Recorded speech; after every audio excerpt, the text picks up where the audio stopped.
평생을 성실하게 살아왔습니다.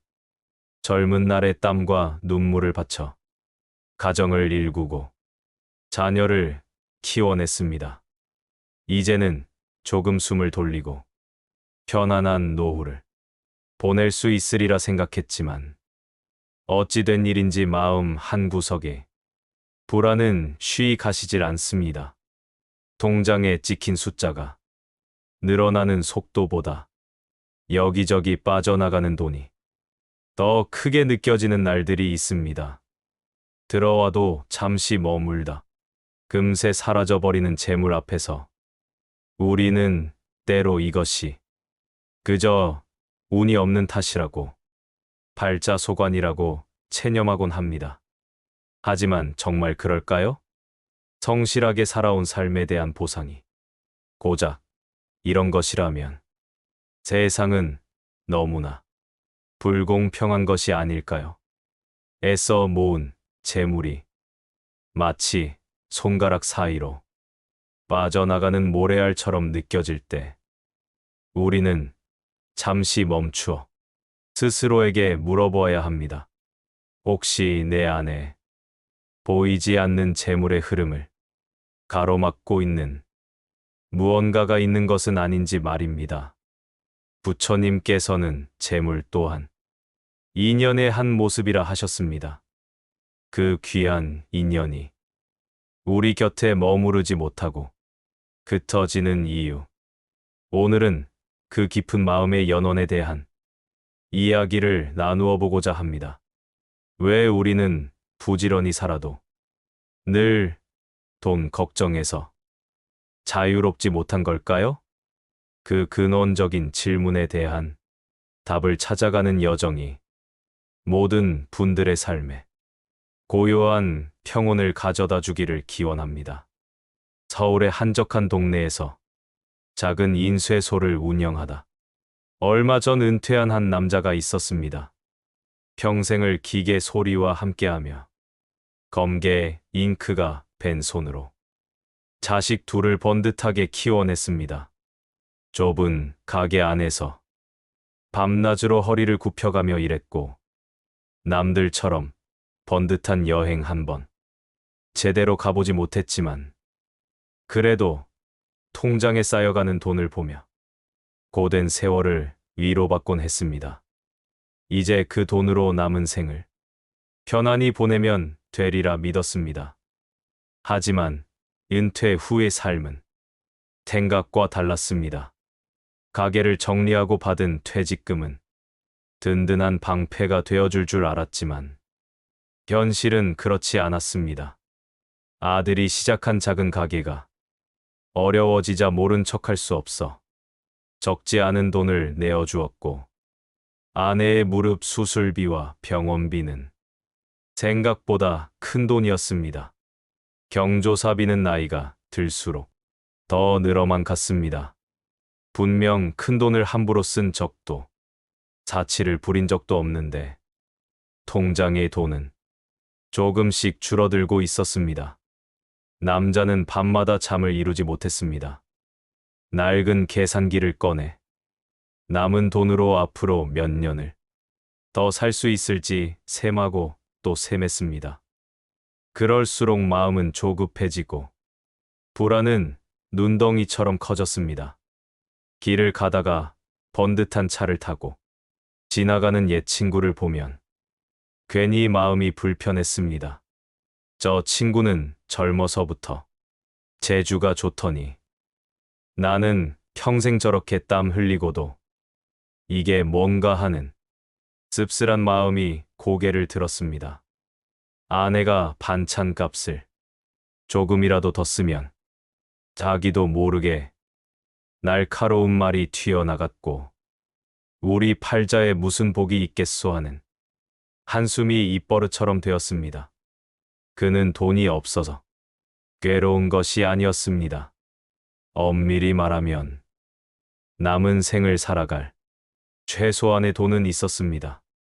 그를 정말로 괴롭혔던 것은 이것밖에 남지 않았다는 결핍감, 그리고 언제 이 돈마저 사라질지 모른다는 미래에 대한 공포였습니다. 그의 마음은 늘 지금 가진 것보다 가지지 못한 것을 향해 있었습니다. 남의 넉넉함을 부러워했고 자신의 처지를 한탄했습니다. 돈이 들어오면 기쁨도 잠시, 곧 나갈 곳을 먼저 걱정했습니다. 그의 마음 속에는 재물이 편안히 머물 수 있는 자리가 없었습니다.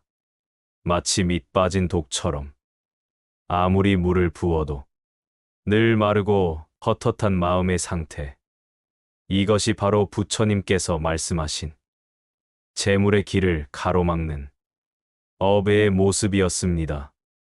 그 남자의 삶은 돈이라는 물질의 문제가 아니라 돈을 대하는 마음의 문제였음을 스스로는 알지 못했던 것입니다.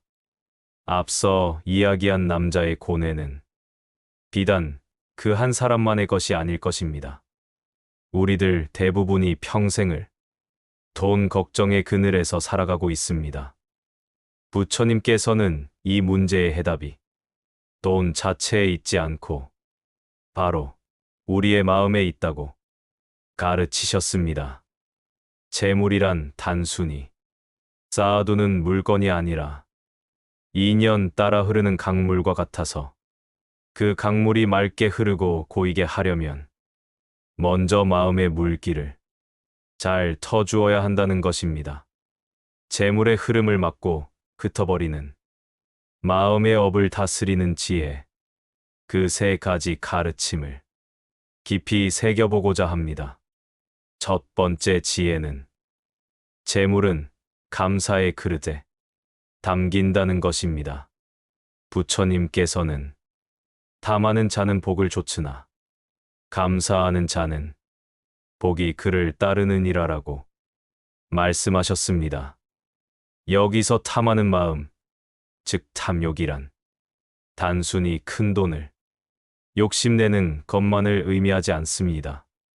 지금 내게 있는 것에 만족하지 못하고 늘 부족하다고 느끼는 마음, 남의 것을 부러워하며 끊임없이 더 가지려고만 하는 마음이 바로 탐욕의 본질입니다. 이런 마음은 마치 금이 가고 구멍이 뚫린 그릇과 같습니다. 아무리 많은 복과 재물을 부어주어도 그 틈으로 모두 새어나가 버리고 맙니다. 마음이 늘 없다는 생각에 사로잡혀 있으니 가진 것의 소중함을 알지 못하고 불안과 비교심 속에서 스스로를 괴롭힐 뿐입니다. 돈이 많아도 행복하지 않은 이유가 바로 여기에 있습니다.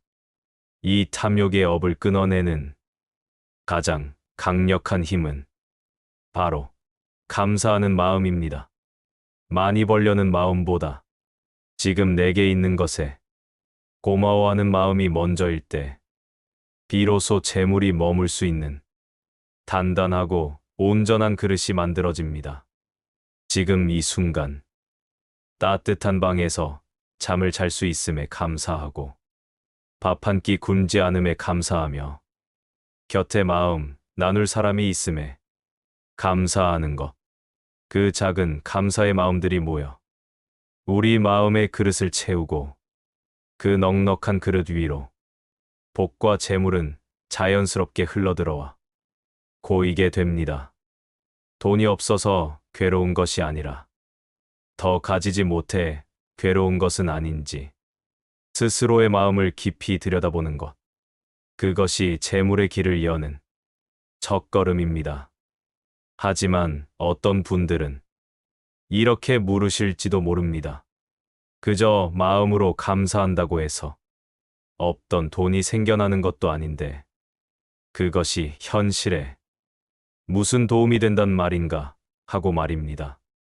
이는 지극히 당연한 물음입니다. 그러나 감사의 힘은 단순히 기분을 좋게 만드는 데 그치지 않습니다. 그것은 우리 삶의 기운, 즉 에너지의 흐름 자체를 바꾸는 근원적인 힘을 가지고 있습니다.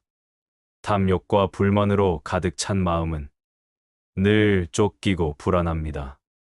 마치 성난 파도가 치는 흙탕물과 같아서 그 안에서는 어떤 것도 제대로 볼 수가 없습니다.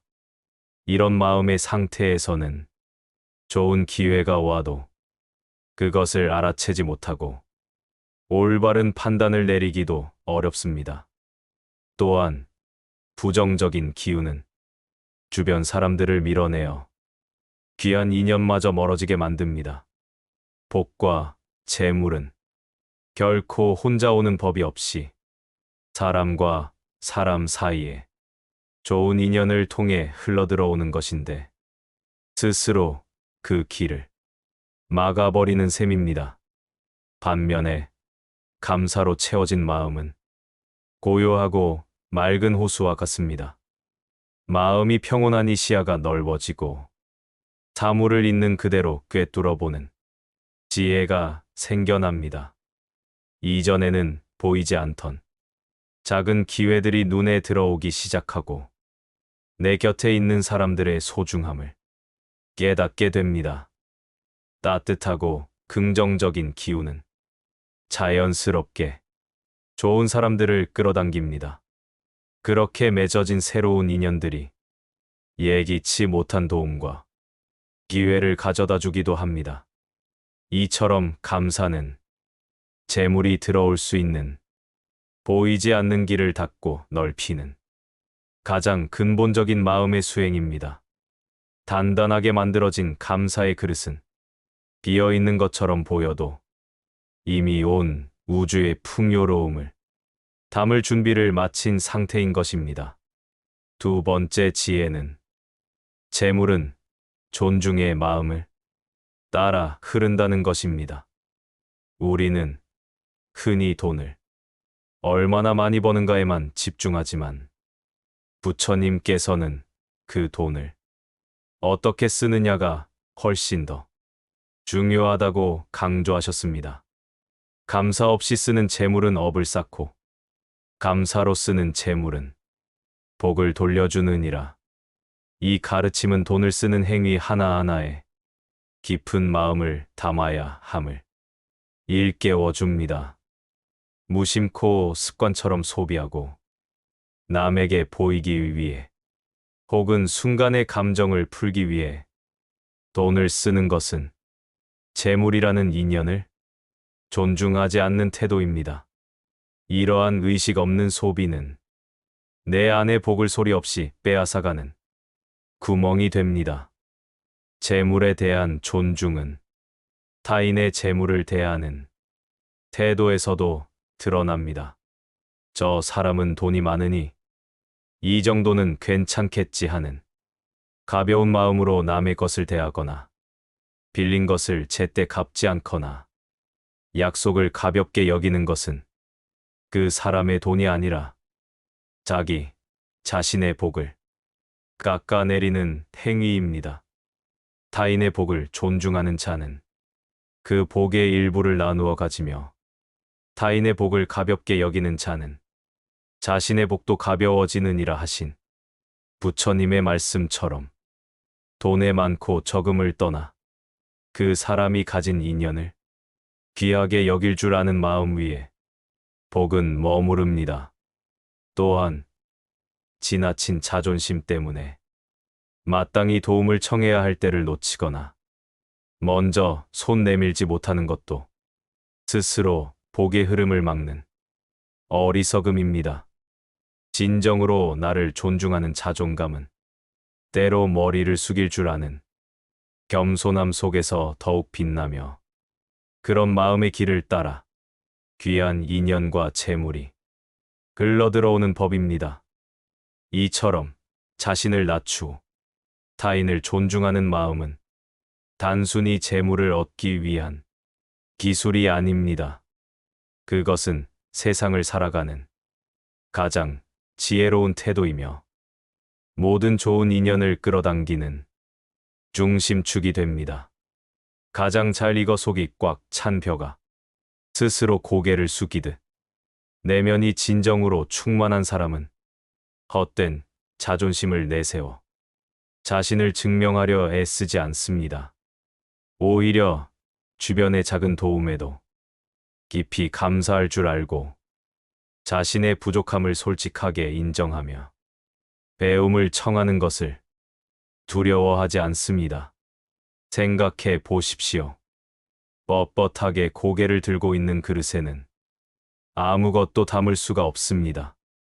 그릇을 기울여 낮추어야만 맑은 물을 채울 수 있는 법입니다. 우리의 마음, 그릇도 이와 같습니다. 내가 누군데 나만 옳다는 교만과 아집으로 가득 찬 마음에는 그 어떤 새로운 지혜나 도움, 기회도 스며들 틈이 없습니다. 주변 사람들이 무언가를 주려고 해도 그 뻣뻣한 태도에 가로막혀 발길을 돌리게 됩니다. 결국 지나친 자존심은 스스로를 세상으로부터 고립시키는 가장 높은 담벼락이 되어 복이 들어올 모든 문을 스스로 걸어 잠그는 결과를 낳게 됩니다. 그리고 이러한 존중과 겸손의 마음은 반드시 우리의 말을 통해 밖으로 드러나게 되어 있습니다. 마음속에 헛된 자존심의 벽을 쌓은 사람은 날카롭고 방어적인 말을 사용하며 타인의 공을 인정하기보다 자신의 정당함만을 주장합니다. 반면 겸손의 미덕을 아는 사람은 고맙습니다. 덕분입니다. 제가 부족했습니다와 같은 말을 자연스럽게 사용할 줄 압니다. 이 따뜻하고 부드러운 말 한마디가 다쳤던 상대의 마음을 열고 얼어붙었던 관계를 녹이며 새로운 협력과 기회의 길을 터주는 것입니다. 결국 우리가 무심코 사용하는 말이 바로 우리 마음의 상태를 비추는 거울이자 복을 불러들이거나 내쫓는 문고리가 되는 셈입니다. 세 번째 지혜는 재물은 긍정의 언어를 좋아한다는 것입니다. 나는 왜 이렇게 복이 없을까? 돈 얘기는 천박한 거야. 어차피 안 될 텐데 뭐와 같이. 무심코 내뱉는 말 한마디가 우리의 삶에 얼마나 큰 영향을 미치는지 우리는 자주 잊고 삽니다. 부처님께서는 말은 업의 씨앗이요. 그 씨앗이 복의 꽃을 피우거나 가시를 자라게 하느니라라고 하셨습니다. 말에는 그 자체로 힘이 있고 보이지 않는 기운에 파동을 만들어냅니다.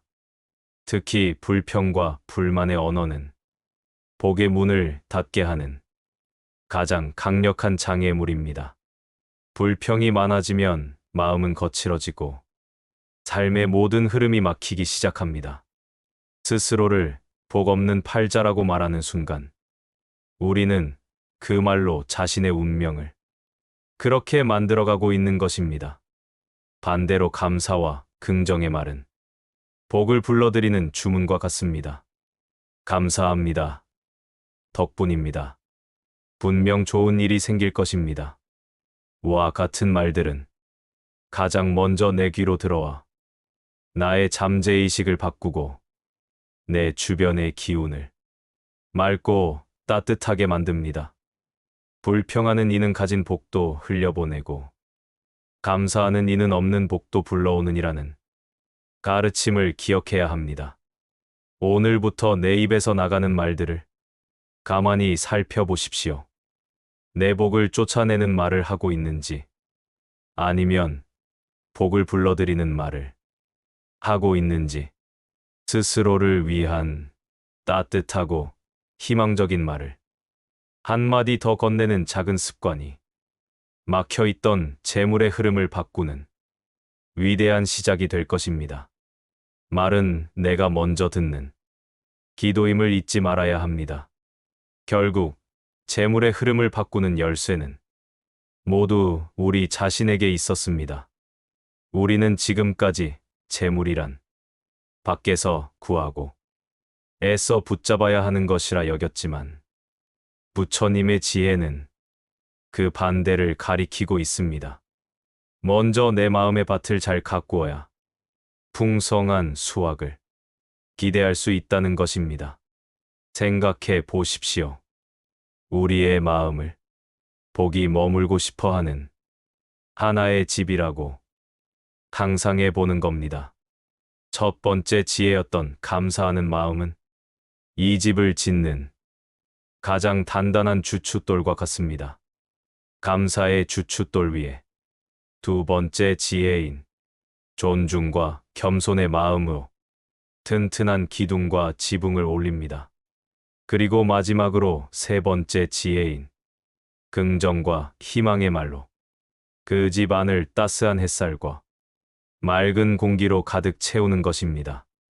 이렇게 잘 지어진 집에는 귀한 손님인 복과 재물이 스스로 찾아와 편안히 머무르고 싶어 하지 않겠습니까?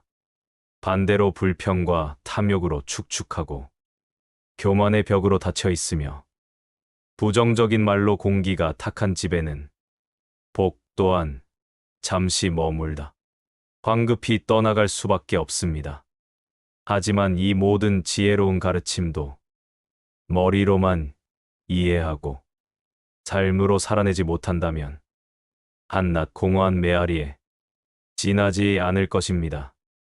우리가 재물의 흐름을 막는다고 했던 그 업이란 다름 아닌 아주 오래된 마음의 습관이기 때문입니다.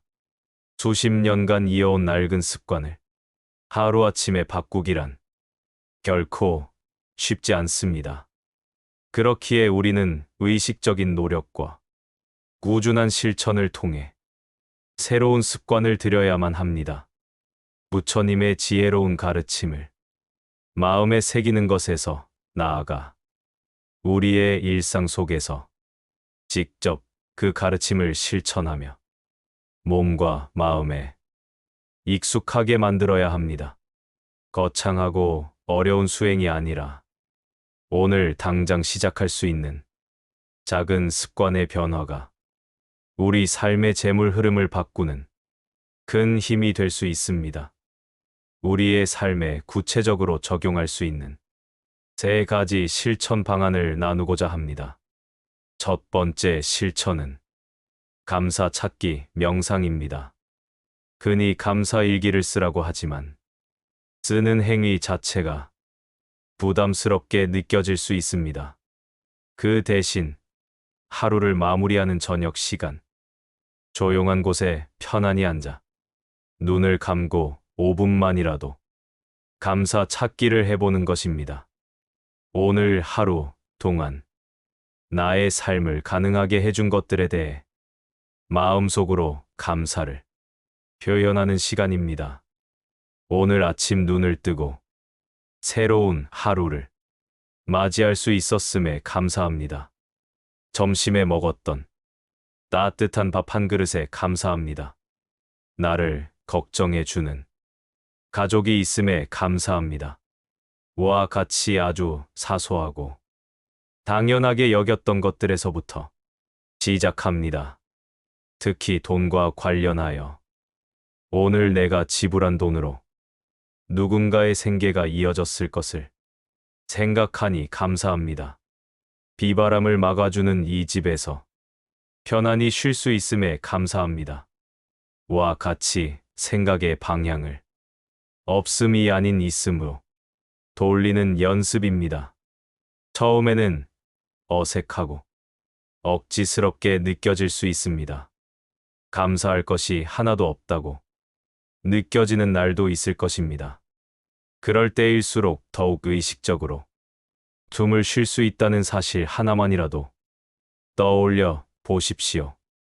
이 연습은 더 가져야 한다는 탐욕의 마음을 이미 충분하다는 감사의 마음으로 바꾸어 재물이 머물고 싶어하는 평온한 마음의 자리를 만드는 가장 효과적인 방법입니다.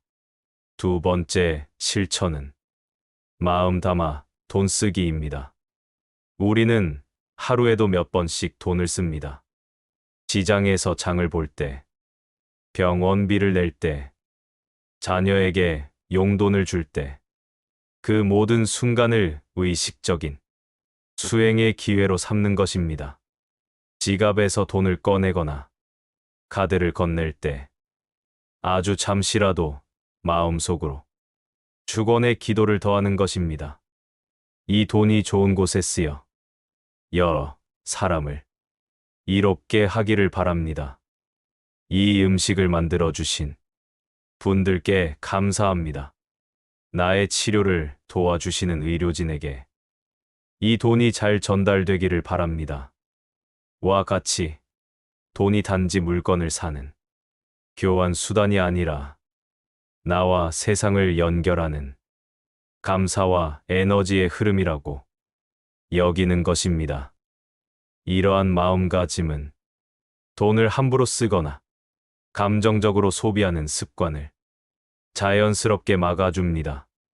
돈을 쓸 때마다 감사의 마음을 담는 것은 재물이라는 인연을 소중히 여기고 존중하는 가장 구체적인 표현입니다.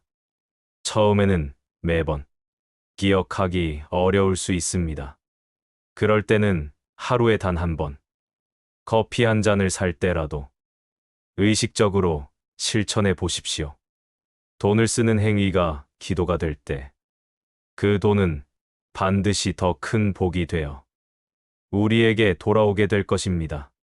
세 번째 실천은 남의 복을 함께 기뻐해 주기입니다. 살다 보면 주변 사람들의 좋은 소식을 들을 때가 많습니다. 자녀가 좋은 곳에 취업했다거나 친구가 부동산 투자로 큰 이익을 보았다는 이야기를 들었을 때 우리 마음속에서는 축하하는 마음과 함께 미묘한 질투심이나 박탈감이 동시에 올라오곤 합니다. 이때가 바로 우리의 복 그릇을 키울 수 있는 결정적인 순간입니다. 부처님께서는 남의 복을 기뻐해주는 이는 그 복을 나누어 받게 되고 남의 복을 질투하는 이는 그 복마저 쫓아내게 되는 이라라고 하셨습니다. 질투의 감정이 스멀스멀 올라올 때 그 감정을 억누르거나 외면하지 말고 가만히 알아차려 주십시오. 그리고 의식적으로 그 사람을 향해 마음속으로 축복의 말을 건네는 것입니다. 그동안의 노력이 좋은 결실을 보았군요. 진심으로 축하합니다. 당신의 기쁨이 저에게도 좋은 기운으로 전해집니다. 그 행복이 오래도록 이어지기를 바랍니다. 이처럼 남의 복을 진심으로 함께 기뻐해주는 연습은 내 안의 옹졸한 마음을 넓히고 세상을 향한 긍정적인 연결을 만드는 수행입니다. 처음에는 마음과 입이 나로 노는 것처럼 느껴질 수 있습니다. 하지만 꾸준히 실천하다 보면 우리 마음은 정말로 남의 기쁨을 나의 기쁨처럼 여기는 넉넉한 마음으로 변해갑니다. 그런 넓은 마음의 터전 위에서 나의 복 또한 무럭무럭 자라나게 될 것입니다. 지난 시간 우리는 재물의 흐름을 가로막는 우리 마음속 보이지 않는 업의 모습들을 들여다보았습니다. 그리고 그 흐름을 다시 원활하게 만드는 부처님의 지혜와 일상 속 실천 방안에 대해 이야기를 나누었습니다. 결국 재물운이라는 것은 멀리 어딘가에 있는 신비로운 힘이 아니라 바로 지금 이 순간 나의 마음가짐과 말 한마디, 작은 행동 하나에 달려있음을 알 수 있었습니다. 재물의 길을 가로막는 것은 다름 아닌 더 가지지 못해 안다라는 탐욕의 마음이었고 감사 없이 무심코 돈을 쓰는 존중 없는 태도였습니다. 나는 복이 없다고 한탄하는 불평의 말이었으며 남의 잘됨을 시기하는 질투의 마음이었습니다. 이 모든 마음의 그림자를 걷어내고 그 자리에 감사의 등불을 켜고 존중의 길을 내며 긍정의 씨앗을 뿌리는 것. 그것이 바로 가장 확실하게 재물을 불러들이고 나아가 삶 전체를 평온과 풍요로 이끄는 길입니다. 이제 모든 이야기를 마치며 스스로에게 조용히 질문을 던져봅니다. 오늘 하루 나의 마음은 재물이 편안히 머물고 싶은 자리였습니까? 아니면 재물이 황급히 비켜가고 싶은 자리였습니까? 이 질문에 대한 답을 찾아가는 하루하루가 쌓여 우리의 남은 삶이 결정될 것입니다. 재물을 좇는 삶이 아니라 재물이 스스로 찾아와 머무는 복된 삶을 살아가시길 바랍니다. 모든 분들의 남은 삶이 하루하루 평온과 풍요로 가득하시기를 진심으로 기원합니다. 오늘 나눈 지혜의 불빛이 마음에 와닿으셨다면 좋아요와 구독으로 그 불빛을 더 널리 비추는 인연을 함께 만들어 주시길 바랍니다. 귀한 시간 함께 해주셔서 감사합니다.